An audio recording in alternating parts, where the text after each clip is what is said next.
Good morning. Welcome to Alan's Day. This is the end of December, and it just worked out that we had a 5-day holiday because Christmas was in the middle of the week. So that gave me some time to work out in the garage. There's always something to do in the garage here. And you can see in front of me, what I've got going is staining some doors. These doors are for the Tennessee project that we're working on, building our holiday home now in Jamestown, Tennessee. Let me show you what it looks like up here in near Green Bay, Wisconsin, the last week in December.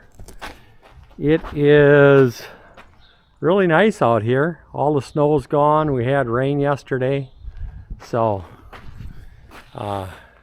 fortunate we could have snow up to our ass, but we don't. I'm sort of liking this. No plowing. Well, let's get back into the garage here. Let me show you what I got going on here. These are from Menards. They're a knotty pine door. No stain on them. I don't know if that was a good idea to buy them unstained, but I think I'm liking it. Let me show you what I'm using. Got my handy dandy little paint bucket and my brush. Now, one thing I could recommend, you need to get a high quality stain brush when you're doing staining, because this isn't the type of stain that you put on, you can wipe it off with a rag. That one doesn't work like this. I'm figuring this out. I've never used this before. So here's what I got going on here. This is a Polyshade Minwax. It's oil based, so it sort of stinks a little bit. That's why the door's open. Get some ventilation here. And once I got the poly wax on there, I am going to put on, I don't know if it's recommended or you can, but this is what I'm putting on there. This is a clear satin. It's a urethane, and it's good for indoor, outdoor, UV, moisture. Hopefully that's going to keep any fingerprints off this door, and these doors will last my lifetime for what I need them for, before they got to get stained again. So here's what I got going on. This is going on pretty good for the first coat. You're supposed to put 2 coats on here, but like I said, I'm going to put 1 coat of this and then a coat of that clear poly over the top of here. Well, let me get going, getting another door stained here. We're still at it. Let me just show you a few things that I learned. By all means, I am not a professional stainer, painter. This is just what I found it with this product works for me.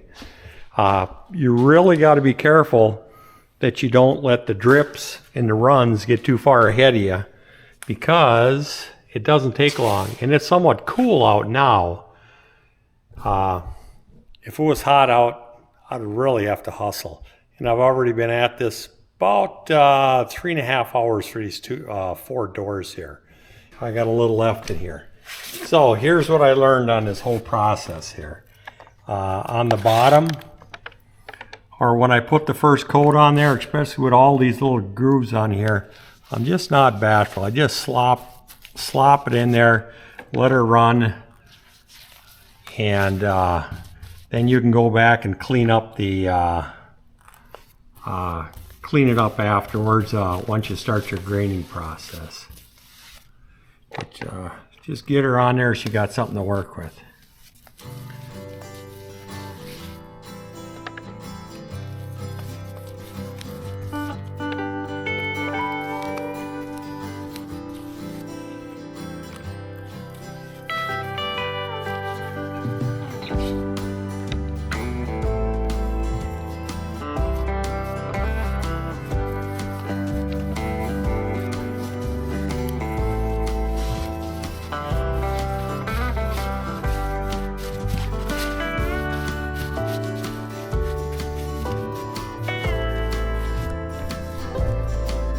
There, now that I got the first coat, now you got to do your graining.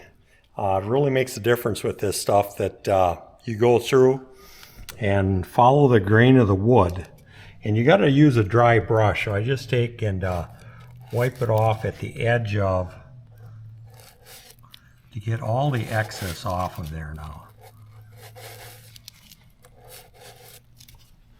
So I just go across and do all the graining in there. Otherwise it really shows up. And then one other thing you got to do is the areas that you did, you got to constantly go back and check and see if there's any thickness areas. So right now it's all sort of pooling down in the bottom here, and you got to get up before it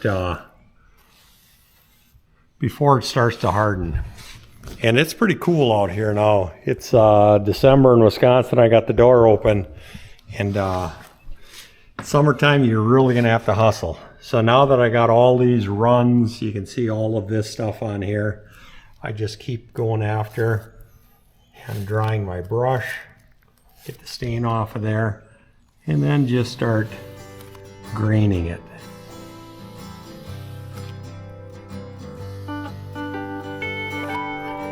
Keep wiping off the excess.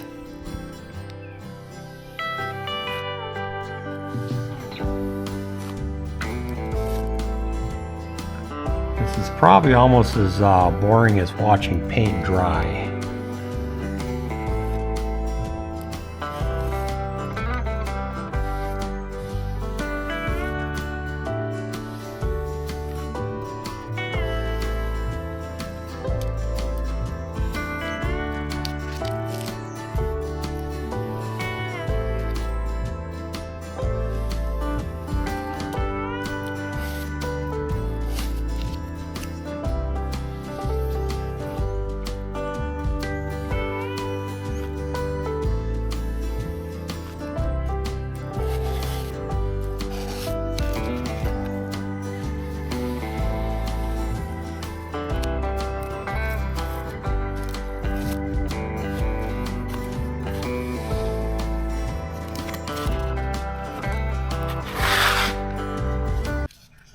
There we go, and I'll just go through and continue to grain this.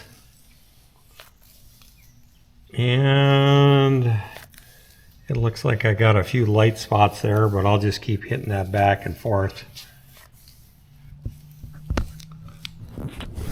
Anyways, you got the idea. I'll just go back through, clean this up. Then I'm going to take and watch the paint dry or stain dry for 6 hours, and then I'm going to go at it with the clear on there. So, oh, one other tip with these doors here: get yourself a good paint holder with a sleeve. Makes a world of difference. But these door frames don't come with ties across the bottom anymore. Maybe a different brand might, so I had to take and screw a piece of wood there and here. Otherwise those frames would just fall apart looking at them. So reinforce your frames, especially if you got to handle them a little bit. So, well, let me bring you back when I get the next phase of the project going. I'm still at the doors. They didn't go away. So I got the top coat on there. Gave it one coat of the urethane, and this is the last part that I'm doing here.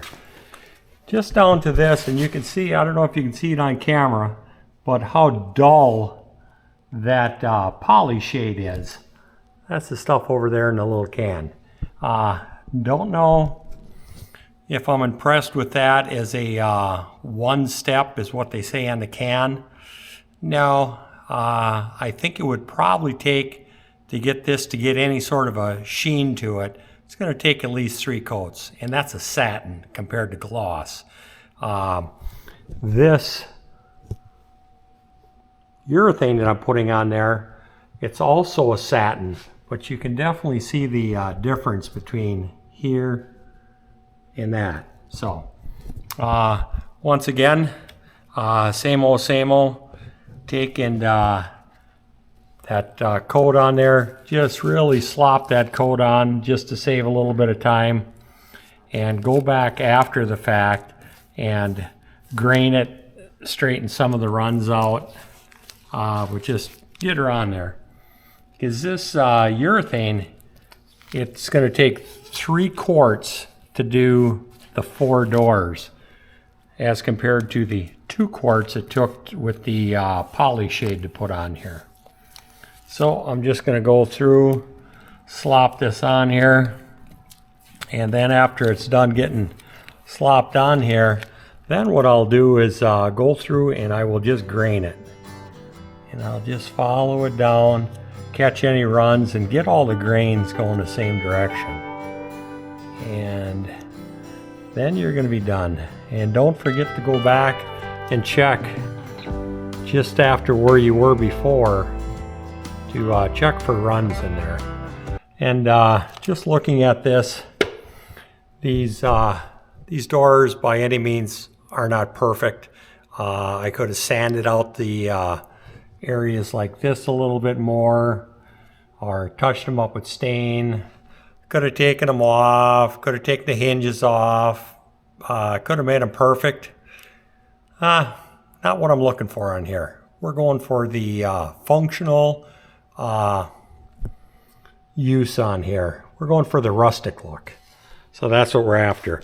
Well, let me finish this section up here, and then I'll just sort of go over what I used on here one more time, and just in case somebody else wants to do the same project. I think it's turned out pretty decent. Well, here's a brief overview of what I used on this project here. So I had 4 doors. Like I said before, I used 2 quarts of Minwax poly shade. I really like that color. It's a satin antique walnut. Maybe next time I might just try a plain old stain. I'm not sure. But other than that, this works. I like the color. So if I can stick with that color, I'm good. And then I used 3 quarts of the Minwax urethane. And that's what gives it the shine. And this is the satin. They do make a gloss in both of these, but that probably be really glossy. Don't forget to get some mineral spirits. I get the odorless stuff. It saves on getting in your brain. And also plenty of ventilation. I got the door open the whole project while it's going on. And the door, if you decide to go with this is a Menards door. There is the part number, and it's a 36-inch knotty pine. And it's a right-hand swing. Make sure that you get the swing correct. Right there, right hand. And the way you do that, this is one of the only things my dad really showed me in life here, is how to know what swing a door is. So you go to the outside the door, you literally put your nose on the pin of the hinge. So you run up, you put your nose on the pin, and then you stick your hands out, and whatever hand is touching the handle, which is right here, that's the swing. That's the only way I remember it. Nose on the pin, stick your hands out, and whatever hand touches the handle, that's your swing. That's your tip for today. Well, thanks for sticking around. Maybe this may have helped somebody. Talk to you guys later on one of the next projects. And the next projects, the Pontiac is finally getting on the list there. That's been on the list for 4 years. It just keeps getting bumped back. So the first phase of this project here is going to be, I drew up some frame rail reinforcement pieces that I have to weld in here. The guys at the shop, they bent them up, or burned them up, bent them up, and those are going in, among other things on there. And the next project, I think I got enough wood maybe for the winter here. The next project is my wife Jean's horse trailer. This was the whole series that I had of everything I've done so far, and that was just to get it on the road. Now I got to go back and start doing some more upgrades on this. It's getting the jack and the battery and gas tanks and a hitch and tires and vents and furnace and on and on and on. But that's what you do in the winter in Wisconsin is you find something inside to do, or at least that's what I do. So now I'll talk to you guys later. Thank you for watching Alan's Day. Life is about making choices. Some things are already perfect. Some things you may choose to upgrade. This channel will show you both. Please like, subscribe, and share. Thanks again.